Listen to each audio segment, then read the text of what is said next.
La parole est à notre collègue Marie-Christine Chauvin pour le groupe Les Républicains. Vous avez la parole. Monsieur le Président, Mesdames, Messieurs les ministres, mes chers collègues, ma question s'adresse à Monsieur le ministre de l'Agriculture et de l'Alimentation.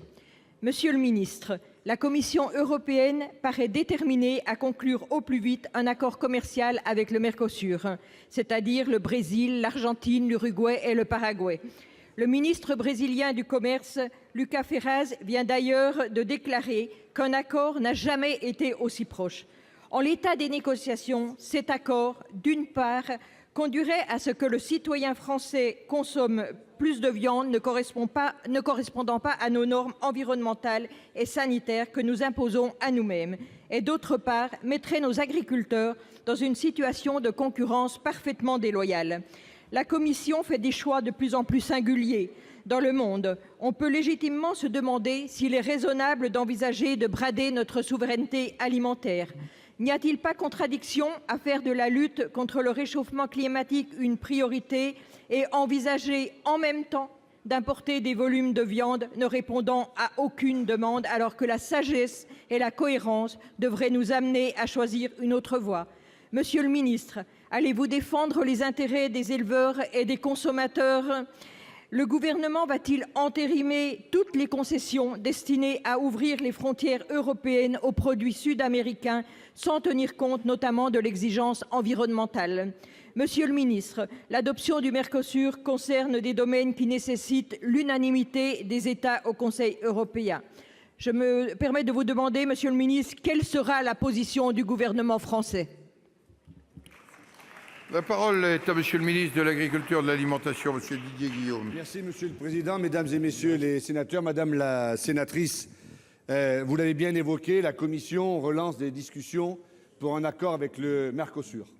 Et votre question permet de préciser à nouveau, comme je l'ai fait la semaine dernière à la tribune du Sénat lors de la discussion sur la PPRE, sur la PAC, la position claire, ferme et nette de la France. Le président de la République s'est entretenu samedi dernier avec le président Juncker. J'ai moi-même travaillé de longues heures avec le commissaire Hogan. La position de la France est claire. La France est opposée à la signature de l'accord du Mercosur voulu par la Commission actuelle parce que cet accord ne correspond pas aux standards que veut la France. La France ne peut pas être favorable à cet accord au détriment de notre agriculture. La France est opposée à cet accord parce qu'il se fera au détriment de nos standards sanitaires. La France est opposée à cet accord parce qu'il se fera au détriment de nos standards alimentaires.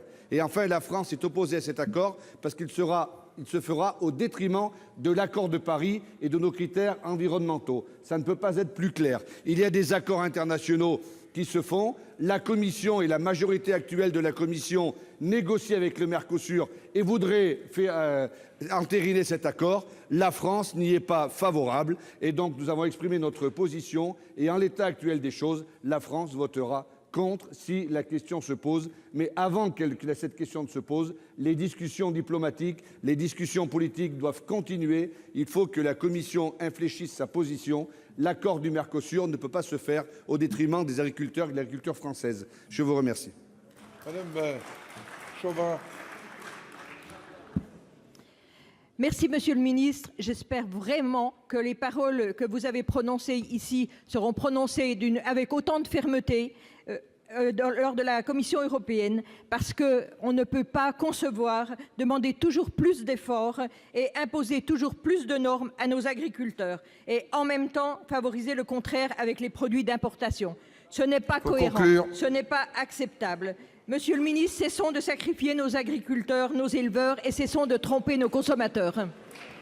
Merci. La parole